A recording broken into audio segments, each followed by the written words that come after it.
And Denise, in the First Alert forecast, a stunning start to our holiday weekend. Great weather on this Good Friday. We're going to take you to the Inner Harbor, looking out from the First Alert Weather Observatory. Nothing but sunshine after about 24 hours of gloom. It was rough stuff out there for a while, but for the time being, nothing but gorgeous conditions. Temperatures soaring well into the 70s, not only here locally, even warmer across southern parts of the state. Down near the Potomac River, 80 degrees. A few thermometers at or warmer than 80.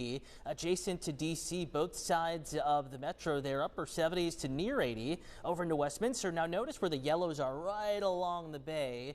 It is a little chillier out there just because the bay temperature is so chilly after such a cold winter. Again, it's going to take until we get to maybe May for the bay to have a little bit less of an impact on temperatures in neighborhoods adjacent to the bay. 60 your wake up temperature in Stevensville, 61 in Baltimore, 61 in Annapolis, 63 Lexington Park. So temperatures tomorrow morning warmer than this morning by about 10 to 15 degrees. Relatively comfortable start. On your corner in Baltimore County, taking you outside of the city and outside of the Beltway. Again, notice how Freeland, one of the cooler spots, still 60 degrees. Not at all bad out the door in the morning early on. Sparks 61, White Marsh 61, Middle River 61, Dundalk in the lower 60s. And fog, while we had a lot of it this morning, not as much tomorrow morning at all. Some just waking up to sunshine, and that'll have temperatures back in the upper 60s by 9 a.m. 71 at 10, 75 at 11. So it is a quick climb tomorrow morning.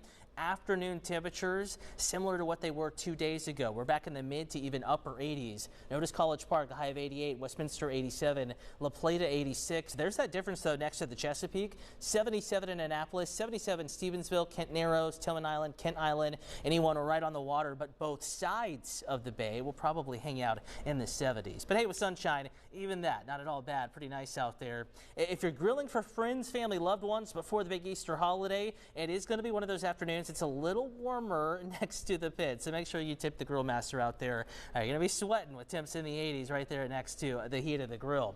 But not having to worry much about rain. Isolated shower chance early afternoon. Again, late afternoon into early evening. These are very spotty and brief rain showers, maybe a rumble or two of thunder, mainly west of Baltimore. Not a day to worry about rain, but not completely dry either. Bit of a different story on Sunday. Easter is a first alert weather day as a band of rain moves in. This is starting the clock at 9 o'clock in the morning, already raining on the west side. Notice how it's not hit or miss. I mean, this is a solid band of rain. Everyone in the state gets some rain in the forecast. By noon, this is when the heavier rain moves in. I would say between 11 a.m. and 1 p.m. Not only brief heavy rain, but some rumbles of thunder. Starting to dry out by 2, 3 o'clock in Baltimore, but still raining heavily on the eastern shore. It doesn't really stop east of the Chesapeake until we get to maybe 5, 6 o'clock in the evening. So keep that in mind. Rain will send some of the plans indoors. Behind the rain, sunshine is back and it is chilly to start next week. Denise.